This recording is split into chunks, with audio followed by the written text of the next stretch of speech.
Merci beaucoup, Monsieur Richel, de vos aimables paroles. Et je voudrais remercier Monsieur le secrétaire perpétuel Asquin et mon collègue Jean-Noël Missa de m'avoir invité à cette conférence dont l'intitulé est magnifique et certainement un petit peu énigmatique, parce que l'on voit à peu près ce qu'est la pensée rationnelle avec la philosophie des sciences, et l'expression de pensée émotionnelle suscite évidemment une réflexion un petit peu différente. Alors, pour abréger les préliminaires, je vous dois maintenant une excuse, car je ne suis nullement un spécialiste du sujet que je vais aborder.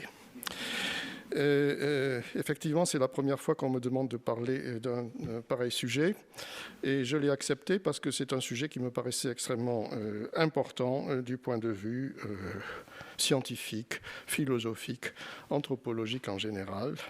Et je l'aborderai, dirais-je, sous la forme d'une présentation assez large, dans un esprit d'histoire des sciences et de philosophie. Donc ça sera assez large et assez peu expert. En tout cas, il est assez difficile de définir l'émotion, aussi bien que de classer les émotions. Et j'emprunte à un article récent de deux psychologues de Montréal, Ursula Hess et Pascal Thiebaud, sur Darwin et l'expression des émotions, la définition des émotions comme des états intentionnels, au sens philosophique du terme d'intentionnalité dirigée vers un objet, et des états de courte durée qui entraînent des modifications de comportement moteur, des modifications physiologiques et des modifications mentales, bien entendu. Alors, la pensée philosophique, je pense que ça a été largement rappelé déjà, et en particulier ce matin, dans son effort intellectuel permanent, a cherché à placer l'émotion sous le contrôle de la raison. Et pour cela, a en percé certains mécanismes. Pourtant, une conséquence assez paradoxale et assez générale, pas entièrement générale bien sûr, a été que la raison a pris le pas sur l'émotion dans la pensée philosophique. Et la philosophie a fini par s'identifier au rationalisme, quels que soient les efforts qu'elle ait fait de comprendre l'irrationalisme. Plus récemment, je crois qu'on peut voir les choses comme ça, du point de vue de l'histoire des sciences. Les neurosciences et les sciences du comportement, eh bien, il n'en a pas été tout à fait de même. Elles n'ont pas ignoré, malgré tout, les émotions, malgré la vogue des modèles cybernétiques, informatiques, modulaires et computationnels du système nerveux qui sont évidemment indispensables, mais peut-être pas suffisants. Alors, en réaction à cela, ça a déjà été mentionné hier, une importante littérature neuroscientifique ou neurophilosophique, avec des auteurs comme Damasio et Ledoux, s'est développée précisément sur ce thème des émotions. Et j'ai beaucoup fréquenté les physiologistes. Et je sais bien que les physiologistes ne peuvent pas ne pas s'interroger sur les fonctions, les processus dont ils étudient les mécanismes. Donc il est bien nécessaire de s'aventurer sur le thème « Quelle rationalité pour les émotions ?» ou plutôt « Quel genre de rationalisation pour les émotions ?» Cette question a été posée il y a bien longtemps par des auteurs comme Darwin, William James et leurs successeurs. William James, dans ses Principles of Psychology en 1890, regrettait que la littérature sur les émotions en psychologie soit largement descriptive, fastidieuse, créatrice de classifications arbitraires, fictives et futiles. Cette littérature ne donne jamais un point de vue central, un principe déductif ou générateur. Alors bien entendu, à l'époque de William James, on en était à une psychophysiologie extrêmement grossière. Toutes les données étaient loin d'être disponibles. On est passé depuis cette époque à l'étude des circuits cérébraux. Mais il me semble que cette question se pose toujours, malgré tout, et que les réponses qui sont données restent assez générales, peut-être trop générales. Alors, commençons par la contribution bien connue de William James dès 1884. Puis, dans un merveilleux chapitre des Principles of Psychology en 1890, ouvrage qui, comme on sait, adopte un point de vue décidément cérébraliste sur toute la psychologie et à l'aide de ce point de vue, William James possède et exprime des intuitions tout de même assez fulgurantes. Alors James situe les émotions dans le prolongement des instincts, avec la différence que les instincts aboutissent à des actes préprogrammés, alors que les émotions sont confinées à des réactions organiques. Et il cite longuement les descriptions du physiologiste danois Ernst Lange en 1885, auquel il est associé dans la théorie dite de James Lange, qui est une théorie qui a structuré longtemps ce champ des émotions. Lange a décrit les réactions motrices ou végétatives liées aux émotions, ainsi que Darwin d'ailleurs et d'autres auteurs. Pour James comme pour Lange, les causes générales de l'émotion sont indubitablement physiologiques.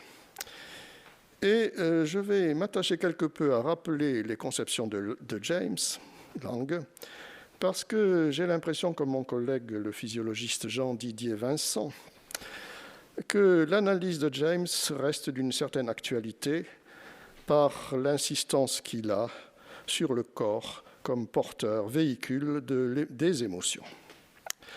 Alors James fait une distinction intéressante pour sa propre théorie. Il distingue les émotions fortes, brutales, comme la douleur morale, la peur, la rage, l'amour, qui possèdent une forte réverbération organique, des émotions subtiles qui sont moins marquées.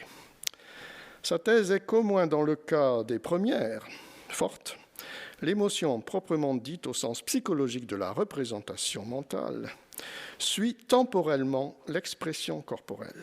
Elle lui succède, et cela contrairement à l'opinion reçue.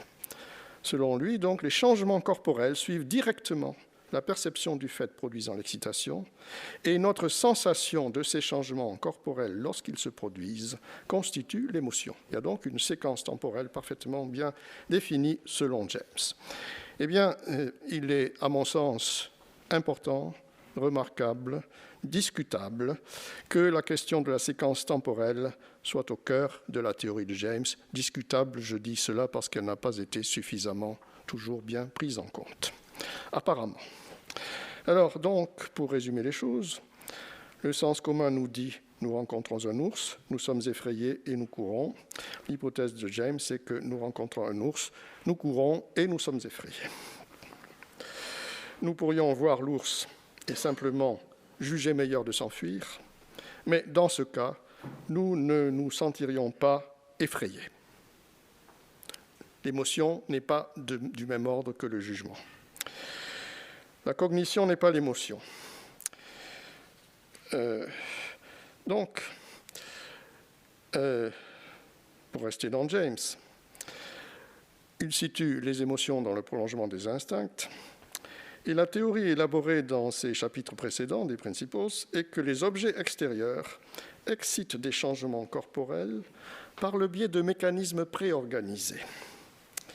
En second lieu, tout changement corporel, de quelque nature qu'il soit, est ressenti, que ce soit d'une manière aiguë, particulièrement vive, ou obscure, préconsciente, subconsciente ou inconsciente, au moment où ce changement se produit.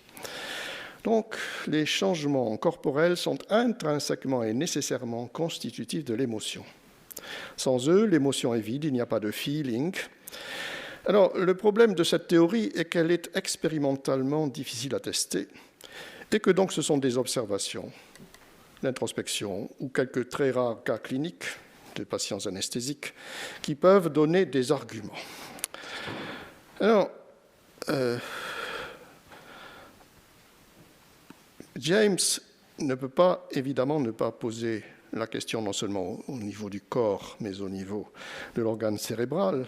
Et en l'absence de centre reconnu des émotions à l'époque, le mécanisme imaginé par James est le suivant. Il est assez intéressant et discutable. Rapide comme l'éclair, les courants réflexes descendent leurs canaux préordonnés, modifient l'état du muscle, de la peau et des viscères, et ces altérations perçues toutes comme l'objet original, dans autant de portions du cortex, se combinent avec lui, l'objet perçu, dans la conscience et le transforme de l'état d'un objet simplement appréhendé en l'état d'un objet ressenti émotionnellement. Il y a donc une sorte d'intégration qui se fait à un certain moment. Et on doit remarquer qu'il n'y a rien d'autre dans cette explication que l'hypothèse de courant réflexe et des propriétés de centres corticaux. Alors, disons que c'est le caractère rapide comme l'éclair de la transmission perceptivo-motrice ou végétative qui crée en quelque sorte un circuit court par rapport auquel le sentiment de l'émotion apparaît comme dérivé et tardif. James n'est pas le premier, pas plus d'ailleurs que Lang, à avoir aperçu cela. Nous avons déjà mentionné Darwin dans son ouvrage sur l'expression des émotions chez l'homme et les animaux en 1872. Une des choses les plus importantes qu'il a soulignées, et cela pose une question sur la fonction des émotions, c'est que les émotions s'expriment physiologiquement et par des modifications de la face. C'est un fait suffisamment manifeste pour ne pas appeler une ou plusieurs explications. Les émotions montrent bien à leur manière une continuité évolutive entre l'homme et les animaux, les mammifères supérieurs tout au moins.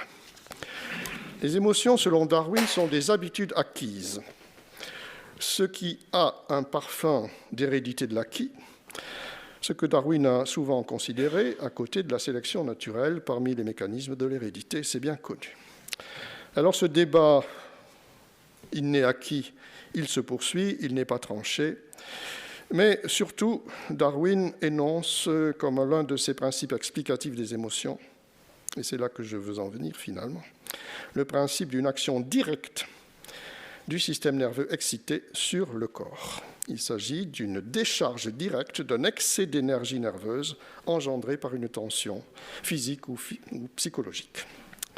Tels sont les points principaux que l'on peut évoquer à partir de Darwin. Quant à William James, sa théorie, c'est qu'au moins dans le cas des émotions les plus fortes, pas nécessairement pour les autres, l'élément que l'on peut dire cognitivo-affectif, la substance psychique vécue de l'émotion, est dérivée de la réaction organique. Ce qui signifie, je le répète, que sans réaction organique primaire, pas de contenu émotif, seulement un contenu perceptif. Il est bien connu que le physiologiste Walter Cannon, dans les années 1920-1930, a cherché à réfuter la théorie de James, et cela avec les arguments suivants qui, selon mon maître Pierre Buzer, neurophysiologiste bien connu, n'ont pas réellement convaincu. Il y a plusieurs arguments que je cite. La dénervation totale des organes viscéraux n'altère pas le comportement émotionnel. Deuxième critique, les altérations identiques de l'état viscéral peuvent être ou non accompagnées du vécu émotif.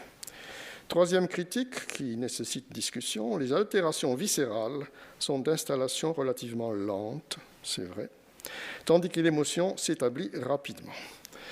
Alors, tels sont les arguments.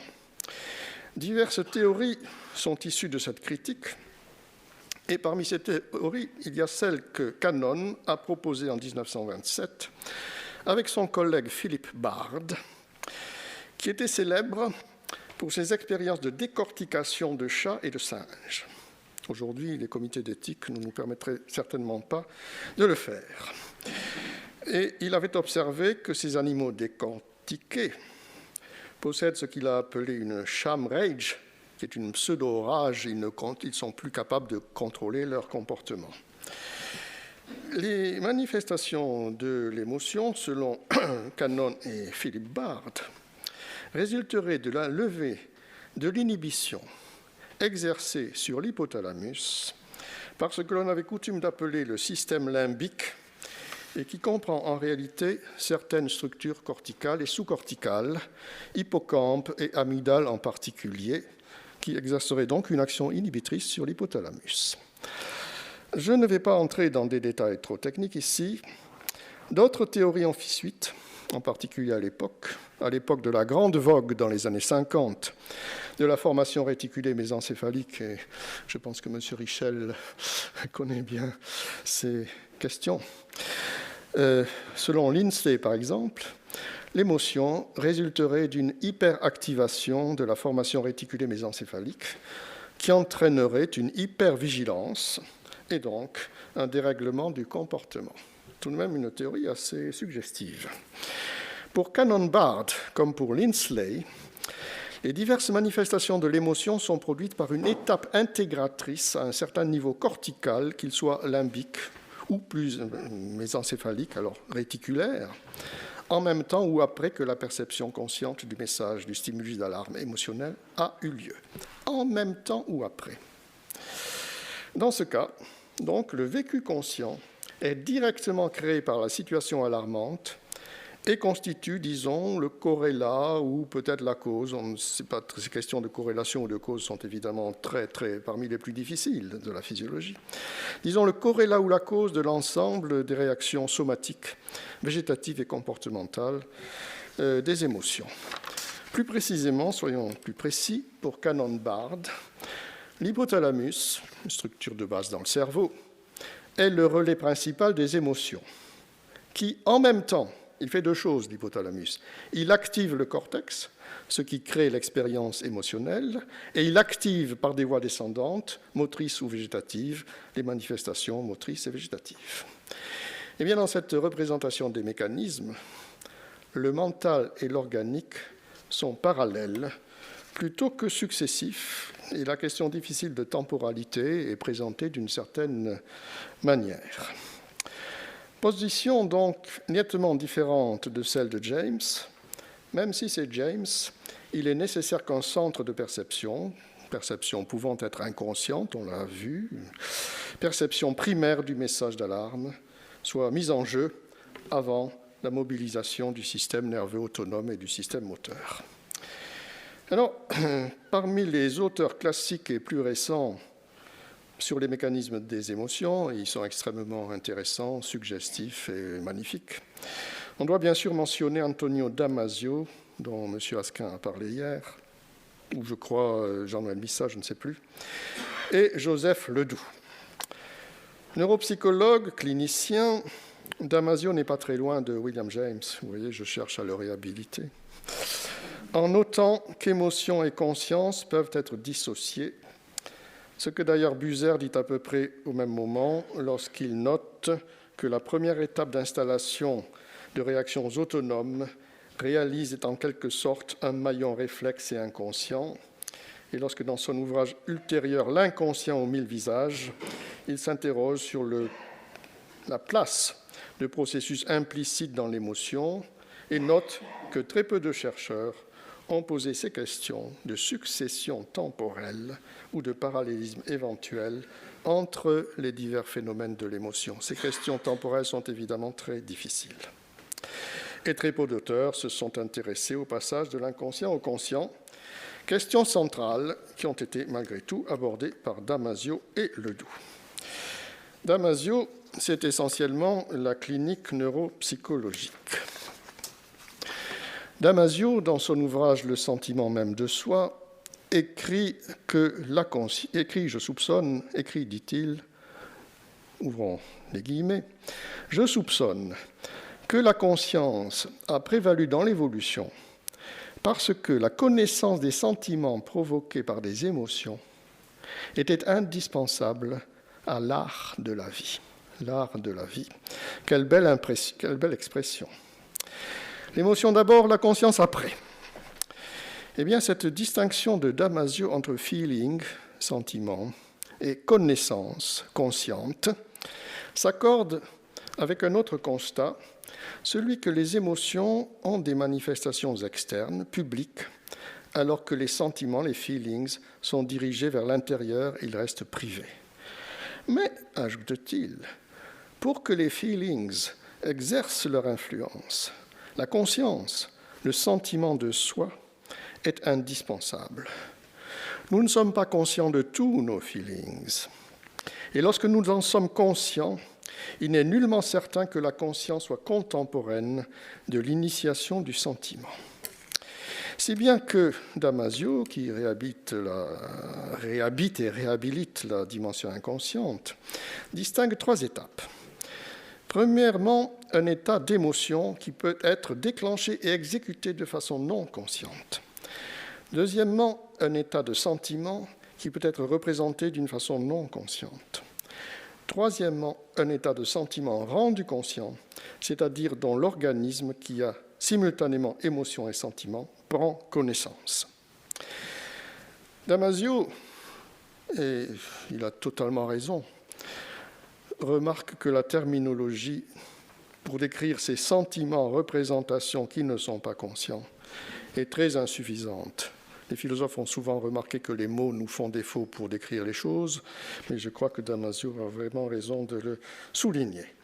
En tout cas, cette hiérarchie qui va de l'inconscient au conscient a vraisemblablement sa raison dans l'évolution, car l'émotion est très vraisemblablement apparue avant la conscience. En outre, l'émotion surgit en chacun de nous sous l'effet d'inducteurs que bien souvent nous ne reconnaissons pas consciemment.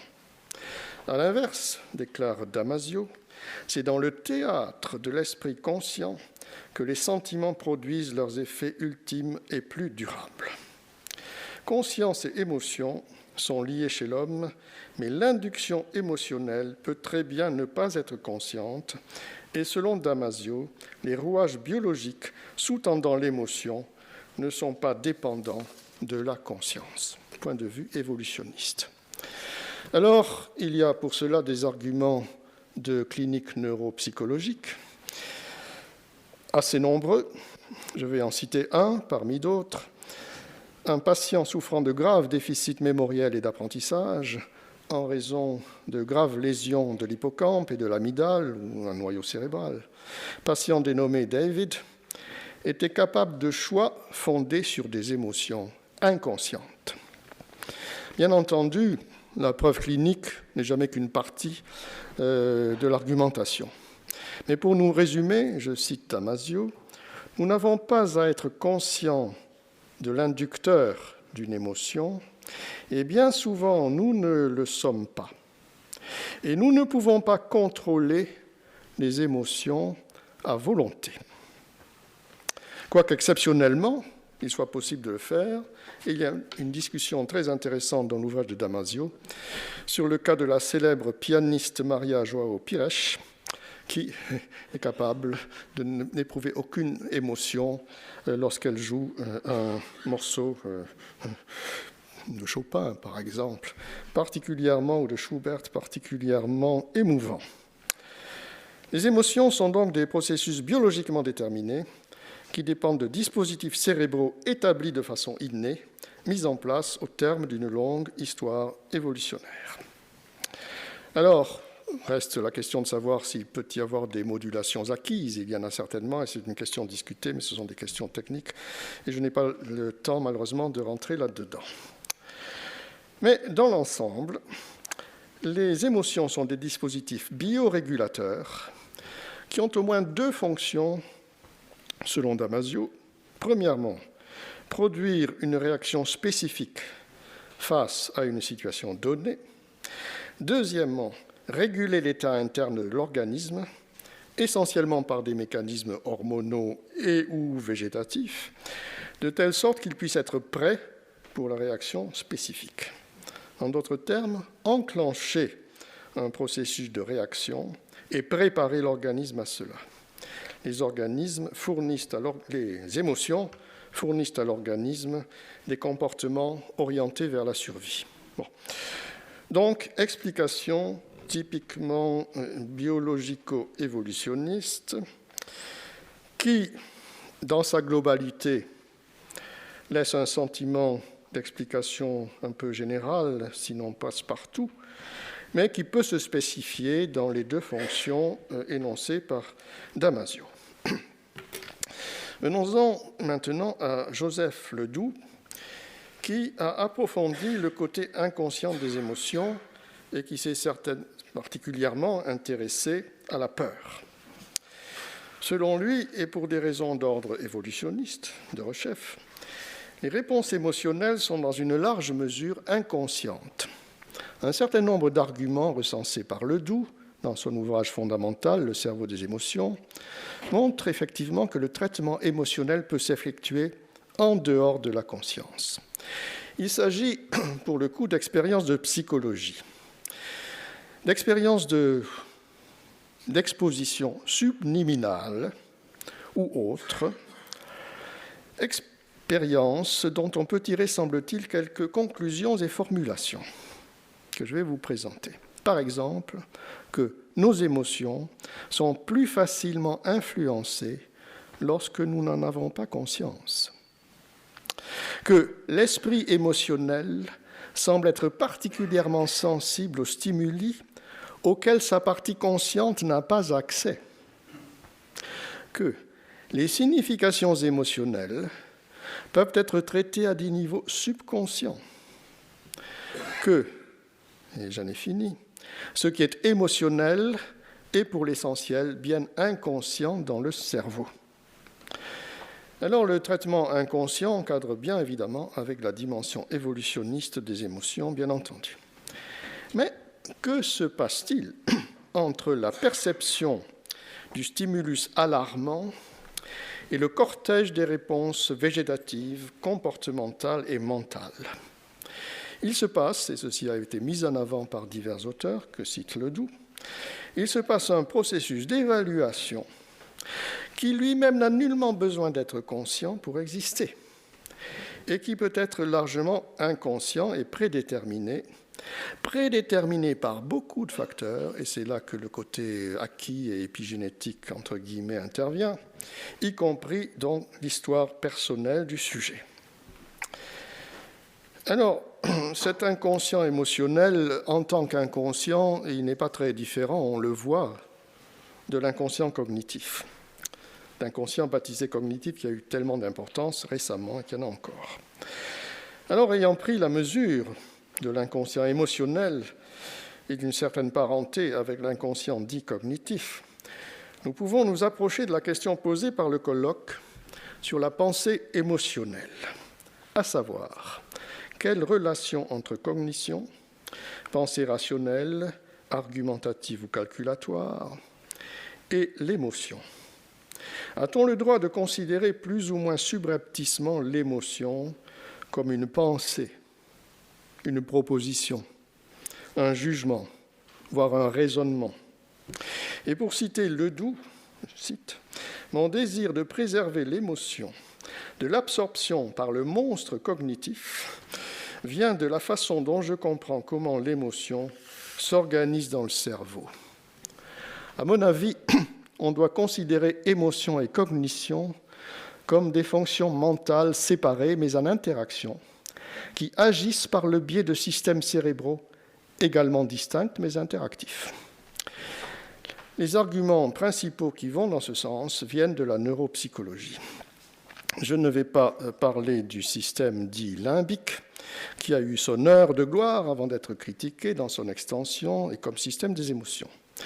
Mais on peut aisément partager ce jugement de Ledoux, je cite, « Comme différentes émotions sont impliquées dans des fonctions de survie différentes, chacune peut faire intervenir des systèmes cérébraux distincts ayant évolué pour différentes raisons. Il en résulte qu'il pourrait y avoir non pas un, mais plusieurs systèmes émotionnels dans le cerveau. L'hypothèse de Ledoux est que les différentes classes de comportements émotionnels représentent des types distincts de fonctions destinées à prendre en charge différents types de problèmes chez l'animal et correspondant à des systèmes cérébraux séparés. À ce point, quelques mots sont souhaitables sur le rôle important d'une structure qui s'appelle l'amygdale, son influence sur le cortex plutôt que l'inverse.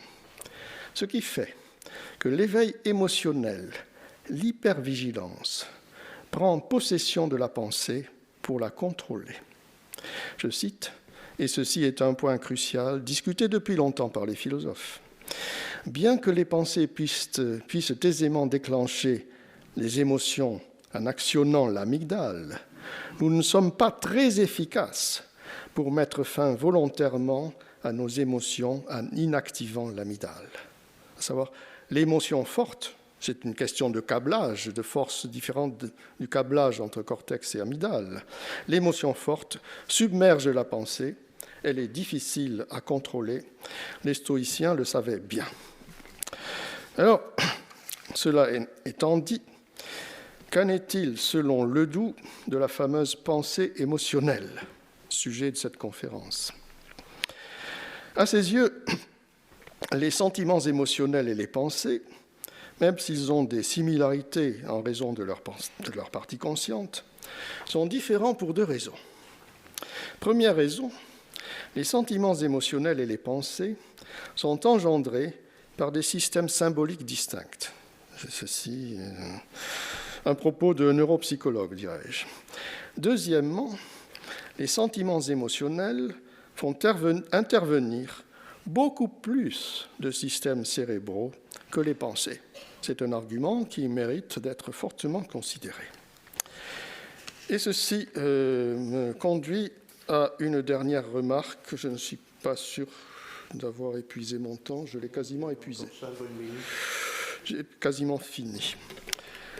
Dernière remarque sur l'aspect communicationnel des émotions qui a été bien vu par Darwin. Il s'agit ici de l'empathie, de l'émotion partagée. Et je fais allusion à certains travaux de notre collègue Jean Desetti et d'autres auteurs. Il s'agit du phénomène dit de contagion émotionnelle, à savoir la tendance à mimer les expressions faciales, les postures, etc. de l'autre, et cela d'une manière automatique et inconsciente. Et c'est certainement une extension des fameux neurones miroirs de M. Rizzolatti. En effet, des enregistrements électrophysiologiques chez le singe et des études en imagerie fonctionnelle chez l'homme ont montré que l'observation d'une action effectuée par l'autre active des régions motrices du cortex. Il en va de même pour l'observation d'une émotion, comme la peur chez l'autre, qui active des régions liées aux émotions chez l'observateur lui-même. Il en va de même pour la douleur. Cependant, philosophiquement, c'est intéressant parce que je crois bien qu'on avait proposé que la douleur de l'un peut susciter la douleur de l'autre, même la douleur physique. Cependant, donc, nous ne ressentons pas nous-mêmes la douleur vécue par l'autre, car la douleur observée et la douleur ressentie n'activent pas exactement les mêmes régions. J'en ai fini avec l'essentiel de ma petite présentation, historico-scientifico-philosophique. Pour réellement conclure, je ne suis pas bien placé pour vous parler de ces choses d'une manière réellement experte, et je le regrette. Mais je suis, après tout, certain qu'après cette brève présentation, nous nous sommes un peu rapprochés philosophiquement de la zone de convergence entre pensée et émotion, même si le sujet reste scientifiquement ouvert. Nous sommes tous pétris d'émotions. Une vie sans émotion serait une vie sans dynamisme et dépourvue, à mon sens, de la joie la plus élémentaire, qui est la joie de vivre. Et pour évoquer la spectaculaire conférence d'hier soir, je dois vous dire que je suis pleinement content d'exister comme un homme.0 qui est né un jour et qui mourra bientôt comme tous les autres, ce qui ne fait d'ailleurs qu'intensifier tous les jours la plénitude de notre sentiment commun d'exister. Vous voyez que je fais une conclusion très empathique et je vous remercie de votre attention.